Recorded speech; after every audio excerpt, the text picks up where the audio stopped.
If you're using a buddy heater for emergencies, don't treat it like a random garage tool you can toss on a shelf until next winter.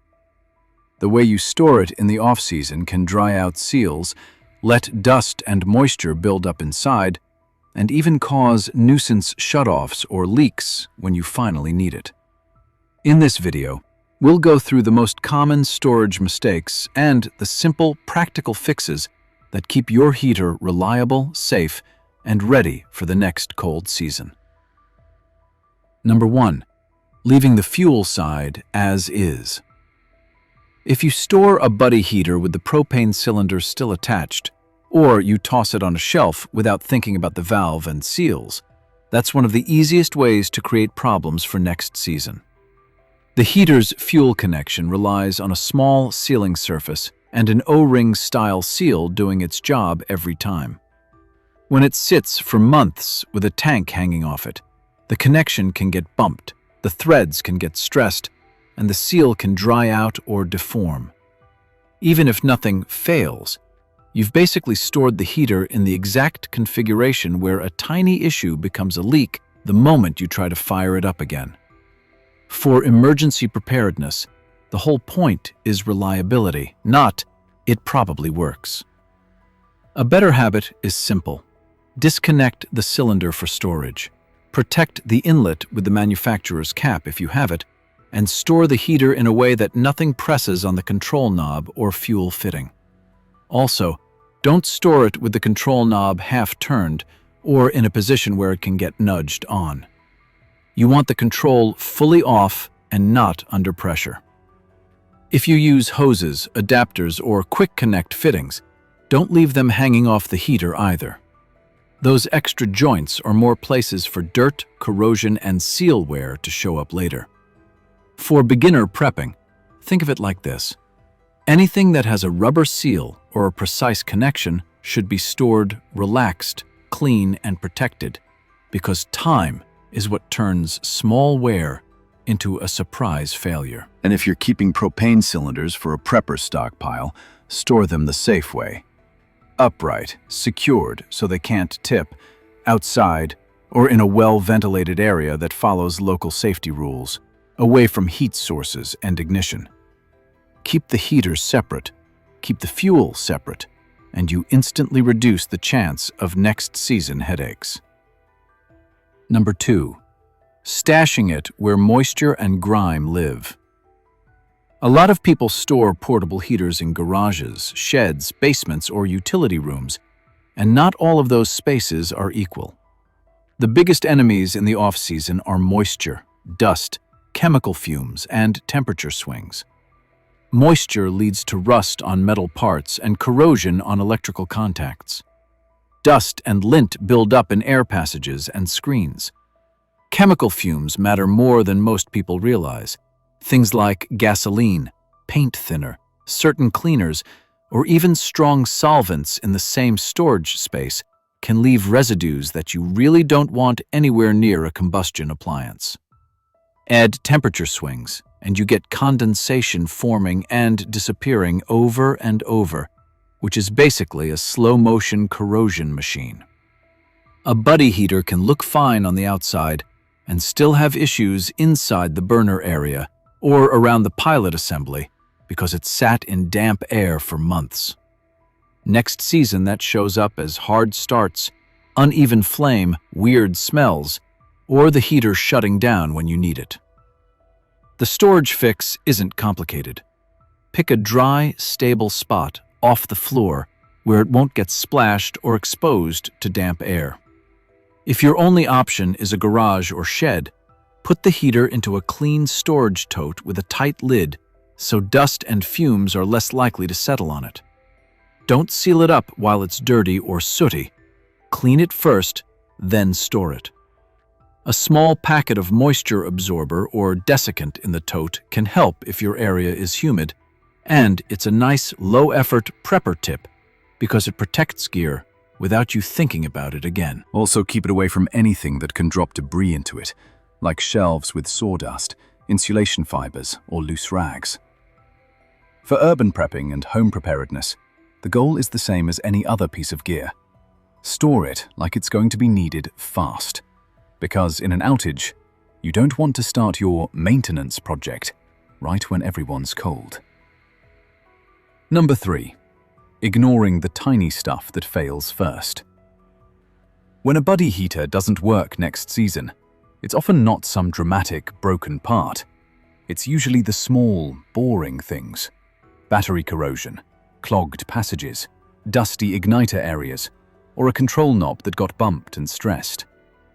If your model uses batteries for the fan or ignition support, depending on the version, leaving batteries inside all off-season is asking for trouble. Batteries can leak and corrode contacts, and that corrosion spreads. Even if the heater still works, now you've got unreliable electrical contact right when you want a simple startup. For prepping for beginners, this is a good mindset shift. Your gear doesn't fail in heroic ways.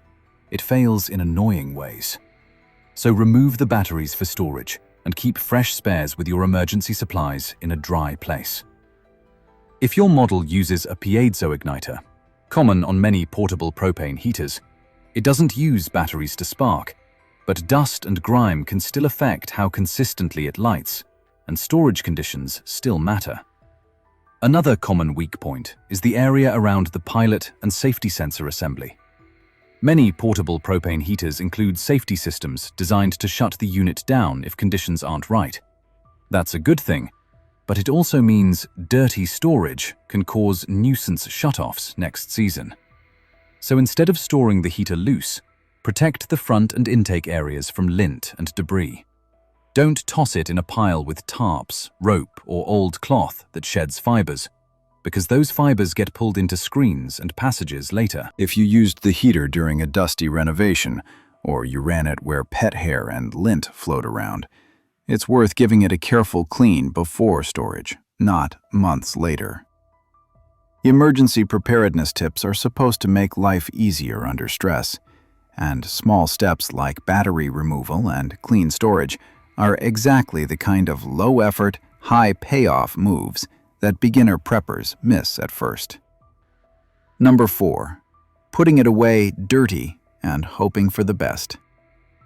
If you ran the heater during the season and it picked up dust, lint, or light soot, storing it without cleaning is basically storing a problem that will grow. Airflow paths are what keep combustion stable. Any buildup can change how the unit breathes, and that's when you get weak flame, odd odor, or the heater shutting down more than it should. This is where people get frustrated and say the heater is finicky, when really it's reacting to airflow issues. Before storage, let the unit cool fully, then do a simple, careful cleanup. Wipe down the exterior. Check the front grille and the intake area for lint, and make sure the heater is free of debris that can get pulled into openings. Avoid washing it with water like you would a plastic tool. Combustion appliances and water don't mix well, and moisture trapped inside is a fast track to corrosion.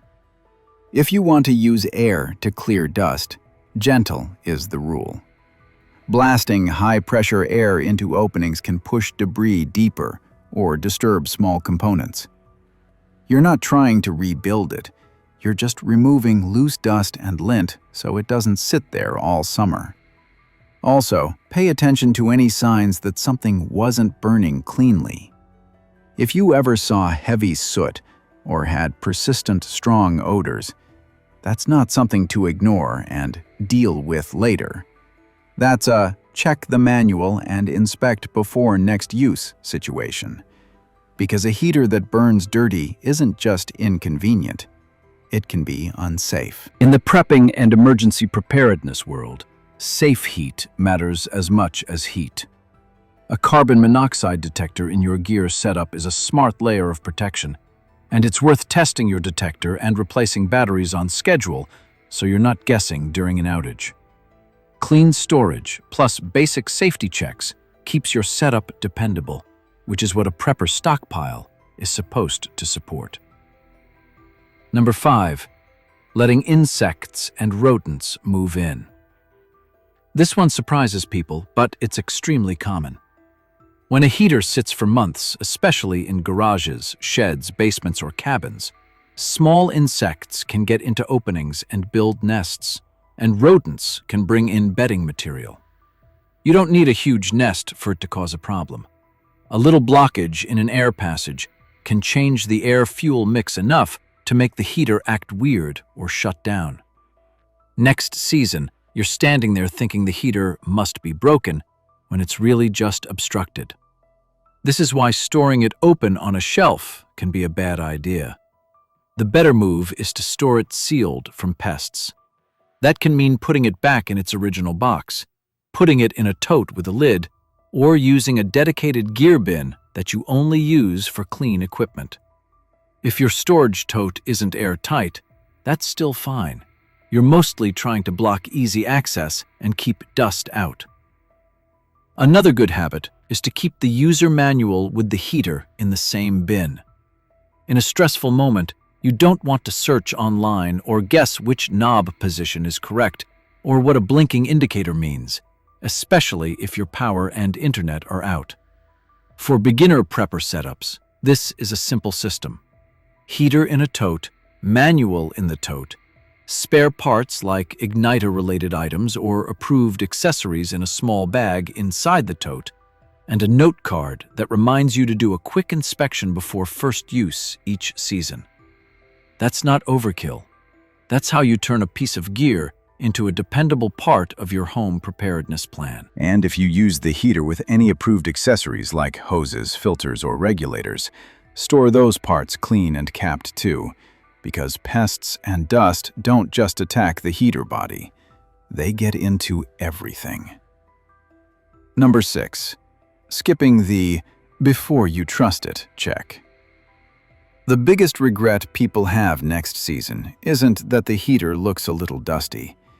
It's that the first time they really need it, they discover it has a leak, it won't light smoothly, or it keeps shutting off.